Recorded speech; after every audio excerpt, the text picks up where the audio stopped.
Do you guys remember a animated series, I think it was in Disney XD, called American Dragon? I used to love watching that with my kids. There's a lot of this in here of American-born Chinese that reminds me of American Dragon. Jay, get back to work! Just different, but it just feels like it had tones of that.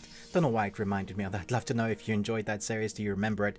Let's talk about American-born Chinese. Jin Wang is an average teenager balancing high school and home life. When he meets a new foreign student on the first day of school, even more worlds collide as Jin is unwittingly entangled in a battle with Chinese mythological gods. So Kei Hui Wang and Michelle Yeoh team up again in this new Disney original American Dragon-esque TV series. I went into this worried that it was going to be very cheesy and very CW.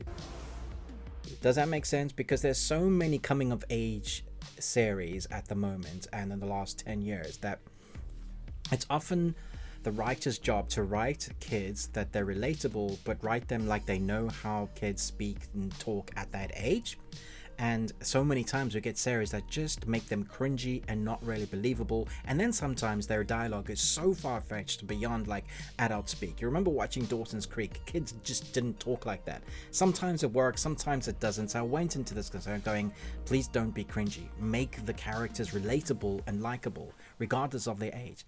And from the outset they do that. We have a kid, you know, that is, I guess you call him the fish out of water. We seem to be getting a lot of those storylines again, a very famous kind of thread and genre that it seems to be popular at the moment about that fish out of water. It's the Monkey King storyline that's kind of interweaved with the coming of age story and very cultural specific as well as bullying and all those kind of tropes that you get in high school. Now the thing is, I don't know if you were popular at high school, but if you weren't, you probably would have experienced some sort of bullying in your life at some point. So there's a bunch of relatable stuff that's going on here that is very realistic.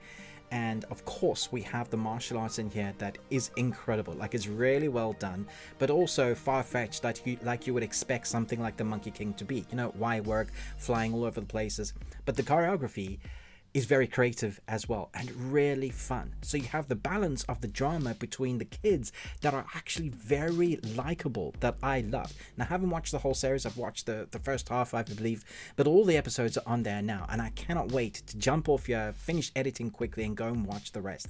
I'm very excited to kind of just bring you an idea of what's going on and whether you should watch it. This is one for the whole family if you like martial arts, if you like drama and well acted, well scripted, believable characters that you instantly feel for, no matter what age you are, what demographic you are.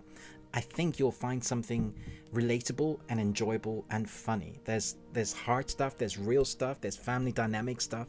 There's just a whole bunch of tick boxes that this series gets right from the outset. And because they do that, when you get the action, when you get the choreography, you feel like it's earned.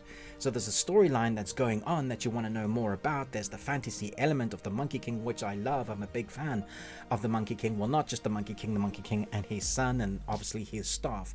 And then when you get into the friendships and what goes on in real life, the worlds of that clashing makes for a very believable and fun story that you are behind, which I was surprised by. Like I looked at the trailer months back and thought, yeah, that could be good, but it could also just be cringe.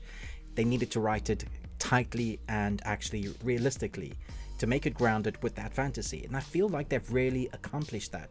So we'll be talking about it probably on the podcast this weekend when I finished it up.